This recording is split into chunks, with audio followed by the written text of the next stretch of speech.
Hello, friends. Good morning. It's always very nice to observe the chat streaming in. It's great to have you back. It's great to be back today with you all. I can see lots of comments around various chilly, cold locations. I can see someone dialing in from Hawaii, though, which I'm assuming is perhaps not as cold and chilly as Norway and Germany and England right now. And Cornwall, I can see Jane, Amanda in Surrey, lots of people from all over. Athens. It's quite incredible how such a wide arrangement of locations. So we'll begin, and just as always, not to kind of over labor the point, but always just that gentle reminder about if these practices are supportive to you, and more importantly, if Sangha Live as a whole is supportive to you. Dana, the spirit of generosity, donation is always so appreciated and so essential for us to continue the work and the teaching that we do through Sangha Live. So I'll paste the link again. I'm sure you have it already, but just a gentle reminder, if you're able to donate, there's the link. And yes, I see a comment from David, which made me laugh, and I wanted to come to your comment, David. So David arrived, if I can find your message. David said, looking forward to sharing this drama live with you all. I think it was maybe an autocorrect from Dhamma to drama, but in some ways quite appropriate, right? This topic we're exploring kind of brings a lot of stuff up, right? It's not a comfortable practice, right? I was sensing in some of the comments and observations and feedback yesterday that there's a little bit of challenge arising. And, you know, I'd always say practice inevitably presents challenges to us. We kind of bump up against ourselves at a certain point. And I'd always say, seeing if there can be a sense of humor around it. It's like, oh, that experience again. Oh, my mind is monkey mind once again. And I think the more familiar we become with the practice, the more we see the patterns and the habits and the cycles just spinning themselves out within us.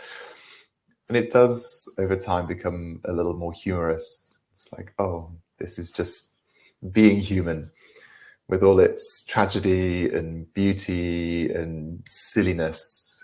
It's being human. So, as always, I'll talk a little bit and then we'll practice. I'm keen to try and not talk too much, but this point that working with this practice, it's just one way of practicing, right? The Buddha gave us many different tools, so many different lists and methods and instructions. But his overarching instruction at the end of the day was to not just take his word for it, to really try the techniques out for yourself, experiment, be curious, and see if it works for you, see what's true for you, what isn't true. And so this week is one of many orientations we can take in the practice. But it is a challenging one, because really what we're doing is we're sitting with all the ways in which meditation is hard, all the ways in which we get agitated or restless, or we feel sleepy, all the ways we get pushed and pulled around from our aspiration to find stillness and peace and space. And we're focusing a little bit on the things which take us away from stillness, peace, and space. So it's always going to be tricky. And what I'd offer is that working with these obstacles over time, it might become that rather than feeling like I'm a bad meditator, I'm a terrible meditator, I'm a bad person, I'm really distracted, I'm agitated. The number of times I've spoken to people who say, I can't meditate, I'm no good at it. over time, working with these obstacles tends to make them feel a little bit less personal. So it's not that you're a bad meditator or a bad person. It's just that you're a wonderful human being experiencing all these biological, evolutionary quirks that we have to navigate and live with in our lives. And it's difficult to work with this practice without some degree of self-judgment or criticism coming in. So just that's normal. But really the orientation is, it's not personal. When we feel agitated and restless, there's biological, hormonal reasons for that, right? And often what comes up, particularly when we look at sense desire, sensual pleasure, ill will, aversion, avoidance, is it natural to try and deny those things? And no, we're not trying to deny our fundamental biology, our fundamental human nature. But we are aspiring to get a little curious as to the reasons we do things. So really what this practice is guiding us towards is familiarity with the ways in which we might act out of habit rather than out of intention and choice. And so much of mindfulness practice, to me, and my understanding of it, is around giving us greater agency, greater choice. We become aware of habits, tendencies, the way our mind spins out. And as we become more aware of that, we become more aware of the conscious and unconscious choices we make throughout the day. And the more we become conscious of those, the more we can decide whether they're helpful choices or not so helpful choices. So that's really what this practice is getting at. It's a casting light onto the way in which practice is difficult sometimes, the way in which we might react a lot within our lives. And so the questions, just a couple from yesterday, question from Clive, which is really excellent question that comes up when we work with sensual desire, is it seems to me that the negation of sensual desire is not healthy. I feel hungry. Sensual desire reminds me to eat. Eating too much, not healthy. Eating too little, also not healthy. Is this true of all sensual desires in the teachings? So, sensual desire is there to serve a biological evolutionary function, right? Without it, we wouldn't survive as a species. We're drawn to things which feed us, which nourish us, which fuel us. And so not denying that fundamental biology. And it's not denying pleasure or enjoyment. I firmly believe that life is here to be enjoyed. I don't want to be a robot with no emotions, no feelings, right? But I do want to live from a place of intention where I can clearly separate out types of pleasure and enjoyment that feel good, that I want to engage in, and I'm not going to feel bad about that at all, because that's life and I want to enjoy it. But separating that out from things which are maybe habitual, or maybe not so helpful, not so skillful, where there's too high a price to pay for those things. So this practice is perhaps leading us towards discernment, wise discernment around what's helpful and not helpful in life, but not to feel bad about pleasure. Pleasure is a natural and beautiful thing, I think. And there was another really interesting question or comment that came up from Heidi, said a full offering yesterday, thank you. I found a realization that I have denied myself a lot in life. And when I opened to sitting with that sense of denial, I found a sense of relief in acknowledging the denial.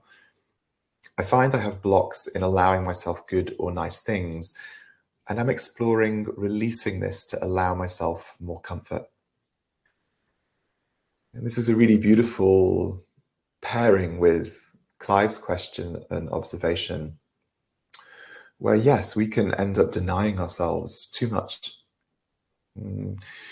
This word detachment, to be detached or non-attachment that we come across a lot in Buddhist teaching, I think can often be misinterpreted as a kind of coldness or a kind of non-feeling, kind of that robot thing. But really it's just creating a little bit of a space, a bit of a pause that we can see things at a comfortable distance. I still feel them, I'm still human, I still have wants and not wants. But that with a little bit of distance, I can sense what's helpful or not helpful to me. And allowing ourselves more pleasure and comfort is also an important thing to navigate. It's something I had to navigate a lot as well, because I denied myself pleasure for a long time, which I hear echoed in this question. And so there's no black and white answer. What's right, what's wrong? Ultimately, nothing is right or wrong, I would say. But perhaps the perspective of practice and the teaching is that through paying attention, through meditation, through cultivating a curious, slightly humorous awareness of these obstacles, we might free ourselves up to live a life where we transform, where we feel happier, healthier, and more nourished in the choices that we make. So, within all of that, I think it's really helpful to stay close to the heart practices. Compassion, we use the word karuna, or metta, Pali word metta for loving kindness or friendliness. And you may have noticed at the end of each sit so far this week, I've offered a little optional space to cultivate loving kindness and friendliness, because this practice is a challenging one, the hindrances. But take heart, and take a little encouragement that it's just one tool. You can work with it for a little bit and then return to a practice that's maybe more focused purely on the breath. And you'll have this familiarity then of, oh, it's really hard to stay with my breath today. I feel really agitated and restless. Oh, that's the hindrance of restlessness and anxiety. That's okay. It's not me. I'm not a bad person. It's just this experience of restlessness which is alive in my practice. I see you. Thank you for the biological function that you serve. But I'm going to return to my breath. I'm going to stay with my breath. And no matter how often we're pulled and pushed by these obstacles, over time, they do quieten down until they may become completely absent. And then concentration is like an unwavering flame on a candle in a dark place, still, bright, and alive. So I think we will sit together.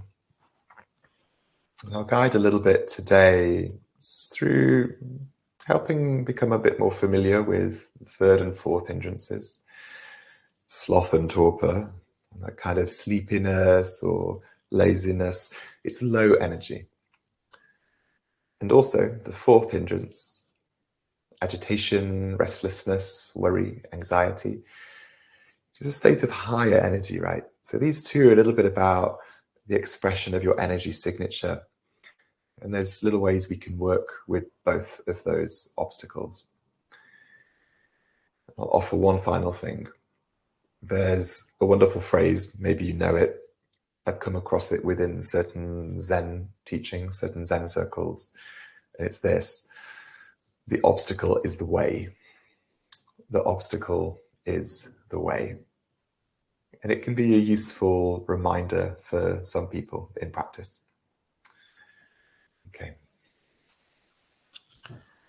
So finding a position which is comfortable. You don't have to deliberately put ourselves into discomfort. That's inevitable. We'll begin with the sound of the bell, friends.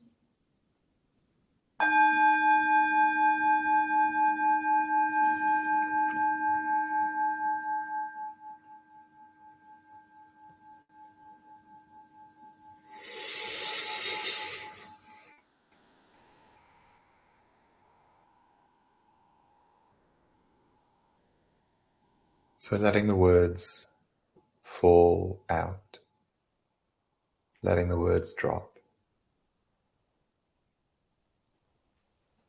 and coming home to the aliveness of the body, your body, which is here, right now, like this.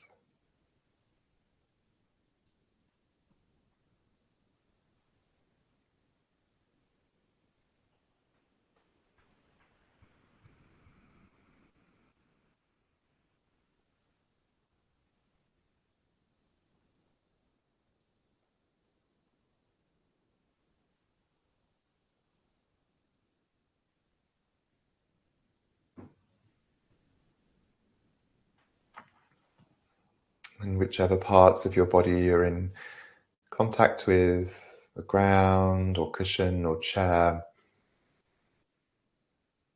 perhaps sensing how they might really release and receive the support of the ground beneath.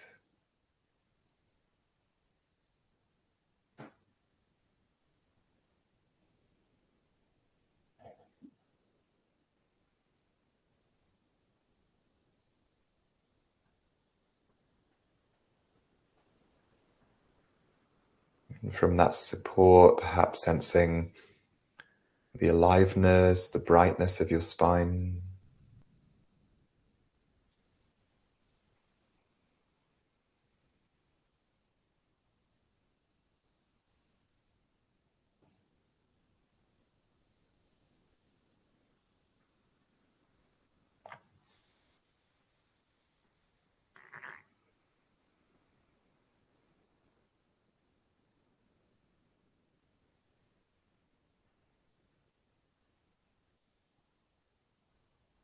And sensing into those beautiful small muscles around your eyes and eyebrows.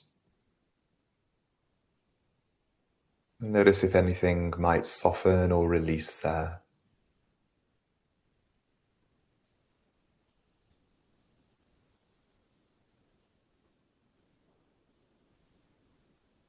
And how might your jaw also release?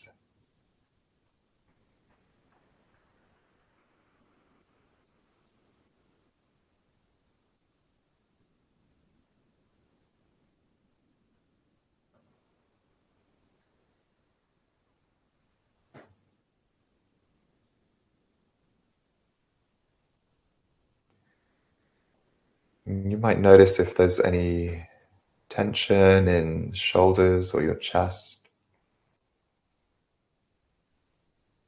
Could anything melt or soften?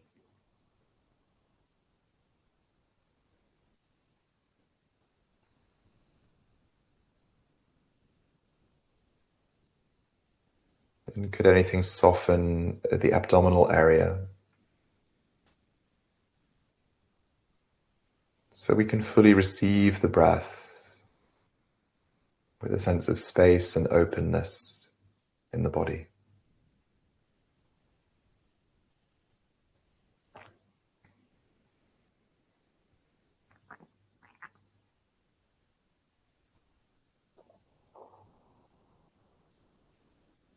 And how is the breath today?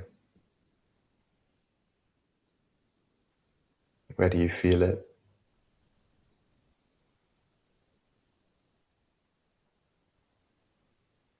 What's the quality of your breath?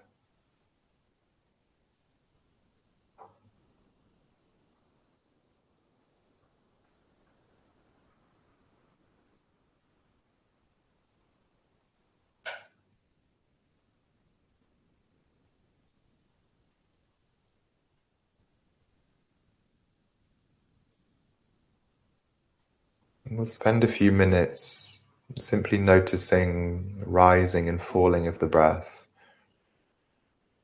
the sensations of breathing together.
all of nature expresses different types of energy. Sometimes fast, sometimes slow. Restful in winter, active in summer.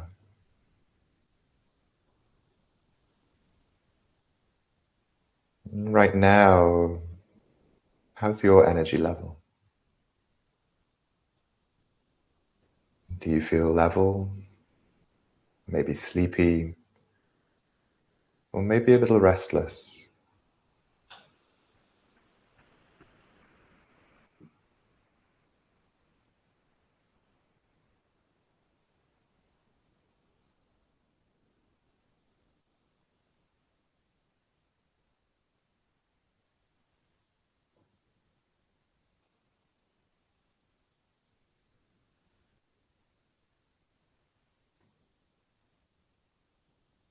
And knowing that, like the seasons,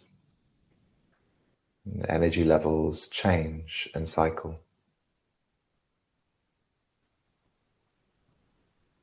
And knowing you are human to experience this.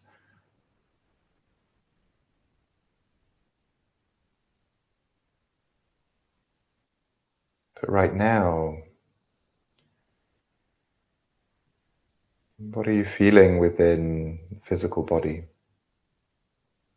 that relates to that energy expression?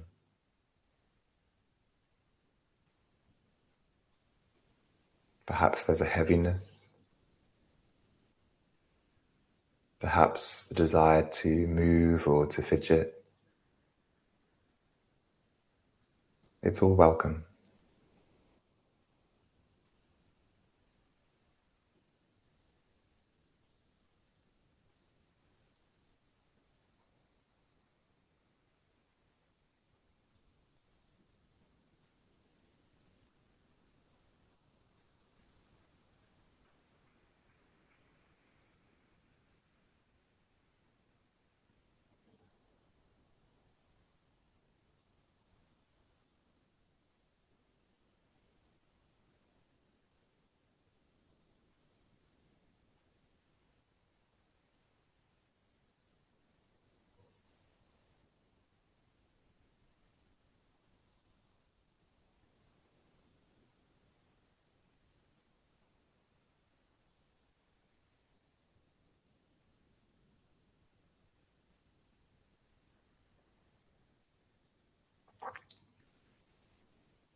If there's a restlessness right now,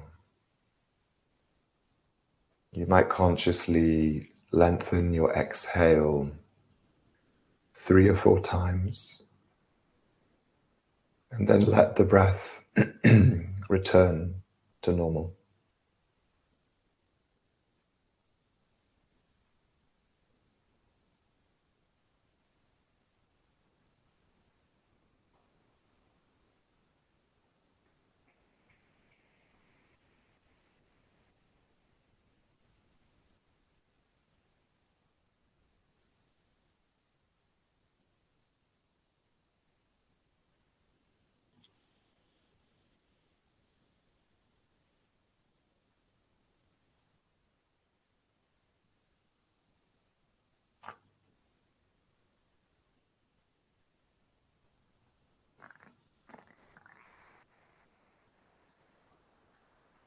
If you're feeling a little sleepy right now or zoning out, you might slightly lift your chin.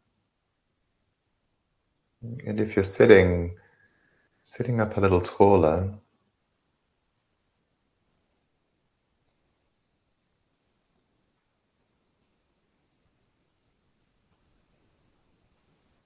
but then attending to your breath, friends, attending to your breath.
And if your attention is being pulled somewhere from your breath,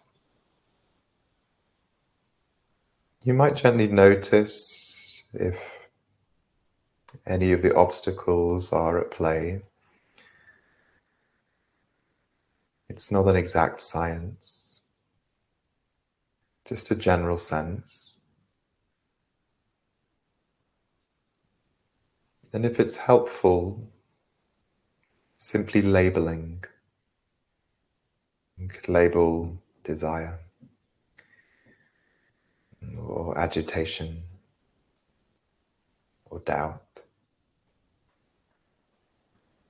When you notice something, you might choose to label it and then leave it.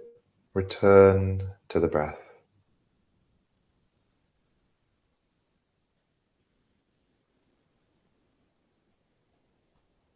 We'll practice this way for the remaining time. Noticing when a hindrance arises, offering a brief label, and then letting it go. Returning to the primacy of the breath. All of nature expressing herself through each breath within you.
these last few minutes, I'll share a reading, a poem.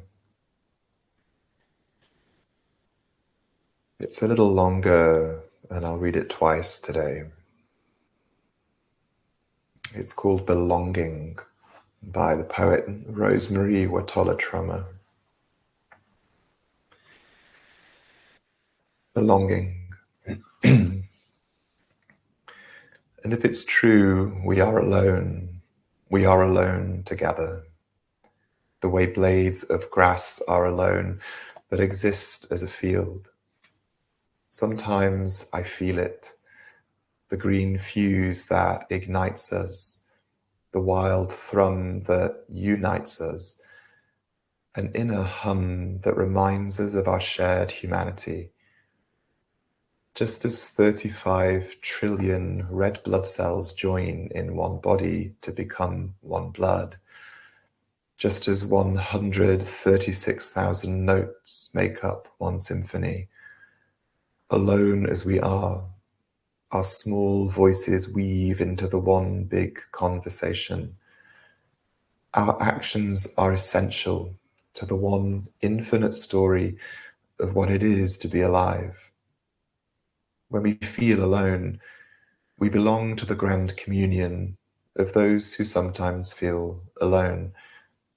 We are the dust that hopes, a rising of dust, a thrill of dust, the dust that dances in the light with all the other dust, the dust that makes the world. And if it's true, we are alone. We are alone together, the way blades of grass are alone, but exist as a field. Sometimes I feel it, the green fuse that ignites us, the wild thrum that unites us, an inner hum that reminds us of our shared humanity. Just as 35 trillion red blood cells join in one body to become one blood, just as 136,000 notes make up one symphony, alone as we are, our small voices weave into one big conversation. Our actions are essential to the one infinite story of what it is to be alive. When we feel alone, we belong to the grand communion of those who sometimes feel alone. We are the dust that hopes, a rising of dust, a thrill of dust, the dust that dances in the light with all the other dust, the dust that makes the world.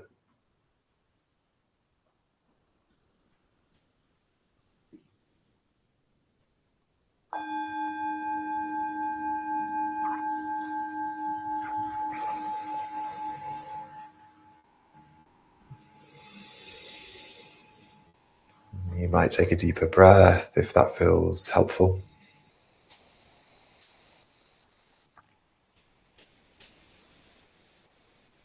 The visual sense, perhaps returning.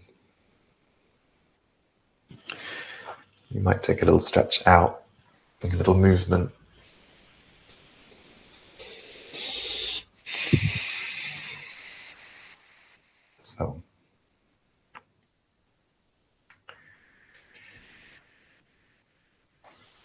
So I want to offer, as I mentioned, there are remedies or antidotes offered in the suttas to each of these little obstacles we're exploring. And so sleepiness, zoning out, sloth, torpor, haziness. How to work with that if that's your experience in the practice.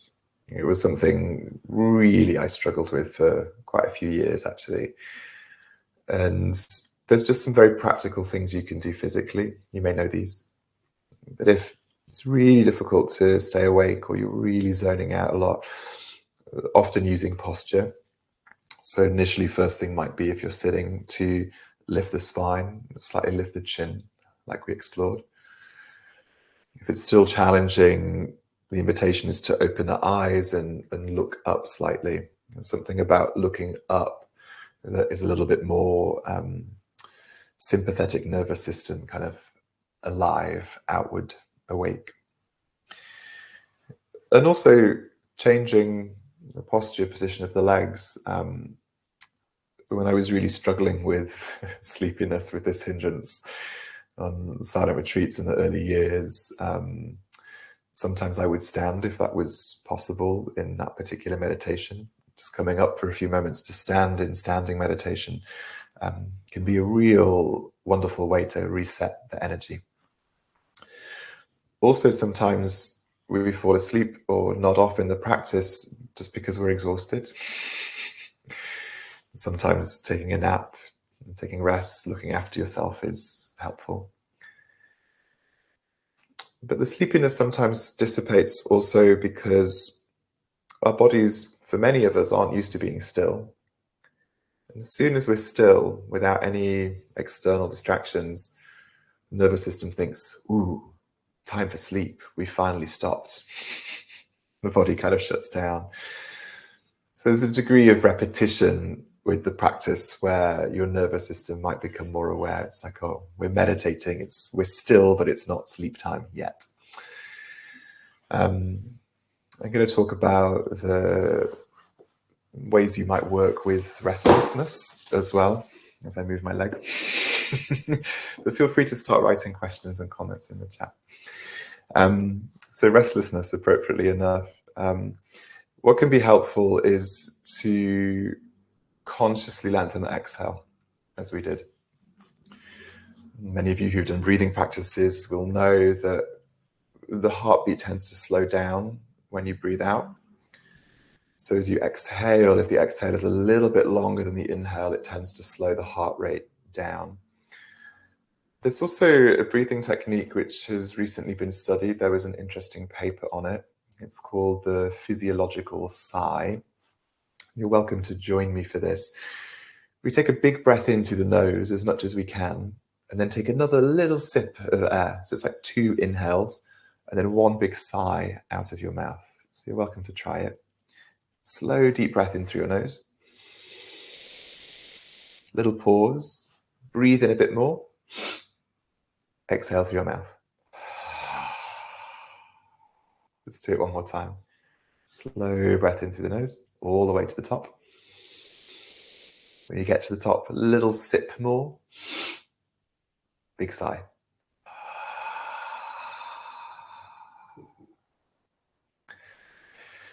So this is being called the physiological sigh. It's been measured, small sample size of people, but quite compelling results that it's really impactful for reducing anxiety in the moment and slowing the heart rate down. I will, in a moment, write the poem and the name. We're going to share all of that with you at the end of the week as well, George and I.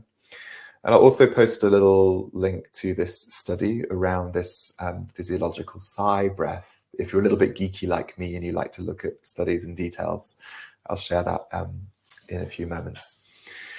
But we have time for questions, comments, observations. And nothing is too small. Nothing is insignificant or unhelpful. Everything is welcome. Just taking a few moments to sense. You can see a question appearing. I'm going to paste the title of the poem, just as a few more comments might come through. So this poem is very dear to my heart. I find it very moving personally. It's called Belonging by Rosemary Motola Trummer. There it is. And then just whilst I'm on the topic, I will also post a link to that particular study on the physiological sigh. You can read it if it interests you, see if it makes sense to you, if it resonates, and if it doesn't, let it go. So, a question from Joanna. I noticed today multiple hindrances show up simultaneously. How can I work on releasing those? Good question. So it reminds me a little bit of a comment, I think it was yesterday, about the multiple hindrance attack, which is going to forever be in my kind of phrase book in my head now, because it's a really wonderful way of putting it. So today in the practice, I offered one way of working, which was simply to label. So, as I mentioned earlier, working with hindrance and obstacles, it's just one tool of many. And within this tool, there's a few ways you might work. So what you might do is notice, okay, so to Joanna's question, noticing there's desire, but there's also aversion at the same time, and there's also an agitation or a restlessness. One thing you can do is simply label just the word, say, oh, desire, also aversion, restlessness, and then return to the object of your meditation. So you might be focusing on the breath as your meditation object if you're not practicing open awareness. Notice, label, and return. There's this wonderful way of kind of just decoupling a little bit from those hindrances and consistently re-establishing mindfulness, re-establishing presence.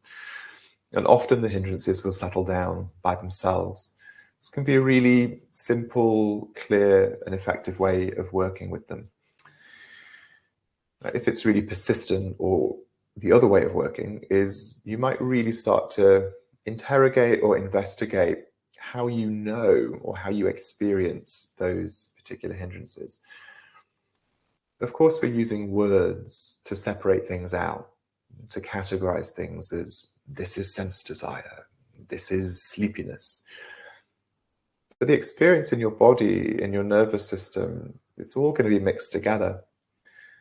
So what you might track, Joanna, is, say you notice with the desire there's a heat rising in the chest. And there's also a little bit of aversion. It's like, oh, I can feel the heat. It's spreading out across my chest. But also in my stomach, there's this kind of feeling of a knot or a tension or a tightness. My breath feels a little bit restricted. And at the same time, as I'm trying to be with that, there's this feeling of my head dropping as I'm sleepy. And so the physical experience is just an experience, right? We can label it and categorize it, and that's helpful in one way. Or we can do the opposite. We can let go of the labels and really just sense into what's the physical experience of all of that right now. And if you're trying to decide which is better for you, I'd say experiment. Don't just take my word for it or anybody else's. Experiment. What is it that helps bring you back into presence, into moment by moment awareness? But either way, whether you choose to label and return, or whether you choose to really investigate the mixture, the swirling vortex of different sensations in the body that present as these hindrances, either way, ultimately over time, things tend to settle down. Hindrances will always come and go. With the practice gently, consistently, they'll start to quieten down, and we might begin to notice their absence more and more, which is really helpful when we start to notice a hindrance is not there. And then 2 might not be there, and then 3, and then 4. And then maybe there's those wonderful rare meditations where hindrances just are absent completely, or very, very low level. And what we might find is concentration or awareness is really clear and bright and sharp and unshakable. Lines from the Bhagavad Gita, if I can paraphrase or remember them, that I referenced a little bit before, that through deep meditation, eventually the mind becomes unwavering like the flame of a candle in a dark place. The mind becomes unwavering like the flame of a candle in a dark place. So, thank you, Joss. Thank you, Alison. Question from Caroline. I find myself deep in analysis of which hindrance is present. I think you are kind of answering my question now. Doesn't all that chat take you away from the present moment? Really good point, Caroline. Yes. And I think this is something we encounter in the practice when we're working with hindrances or when we're working with specifically with emotions or specifically with thoughts, or any particular focus we might have in the practice, it can become really easy to intellectualize or make it very cerebral. And so this is why the invitation typically is to notice and then return to the body, and to return to the physical experience in the body as the anchor. That we can notice something and then catch ourselves when we start to follow the story. Sort of instruction that we might find a lot in the practice of noticing and acknowledging without judging, without spinning off some story about it. It's like, is it this? Is it that? Oh, well, I'm terrible at identifying things. I'm a bad meditator. I can't even tell which hindrance is present. And we can spin a story. The gentle offering is to return to the physical experience in the body. In the meditation, Caroline, I offered that it's not an exact science. These are just labels and categories. They're useful up to a certain point, and then it's best to let go of them. So returning always to whatever you're focusing on in your practice, if it's breath, if it's open awareness, but really being grounded in body sensation. First foundation of mindfulness, right? First of the four, body. Thank you, Sina. Yes, it is wonderful to hear from everyone around the world. It's quite amazing. I agree. So, comment from Joss. I noticed that so many of the hindrances sit on top of a desire for connection. Having recently lost my husband, this is a constant background state. Belonging couldn't have arrived at a better moment. So, bows to you, Joss, and metta, compassion from me to you, from everyone here, I'm sure, in this period that you're going through. But yeah, so much of this practice, I think, even though it can feel quite interior, me alone, quite paradoxically, as many of you will have found in your practice, actually increases connection. By turning inwards, finding connection within, then opens up this great capacity and desire for belonging, connection with others, which is really why this Sangha is so beautiful, I think, on here, to be able to share with each other and to be able to connect. Thank you, Joss. I can see a lot of people leaving emojis, hearts, palms together in prayer. So, comment from Kevin. James, when I noticed that I don't say, don't say an unskillful comment, I would usually say in a conversation, I know the practice is useful. Isn't it great when those moments happen, friends? You're like, oh, I didn't overreact this time. It must be my practice, it's working. It's definitely been my experience. Sometimes that transformational change is very slow and subtle. Sometimes it's really obvious. And again, this particular tool, this just one way of working this week with the hindrances, the obstacles, it's really just creating a little bit of a pause, a separation, noticing, oh, this is where a lot of my habits come from. Sort of craving things, pushing things away, not wanting to do something because my energy is low. We sort of notice how the hindrances really affect our habits. And then through noticing them, what we might find is, in a conversation, in an encounter with someone, in an exchange, quite naturally we remember, oh, yeah, there's an aversion, there's an agitation here. It's just like I experienced in my practice. Oh. And you might still send that angry email. That's a choice, and it might be appropriate, appropriate anger. Or it might be that you can just cut into that.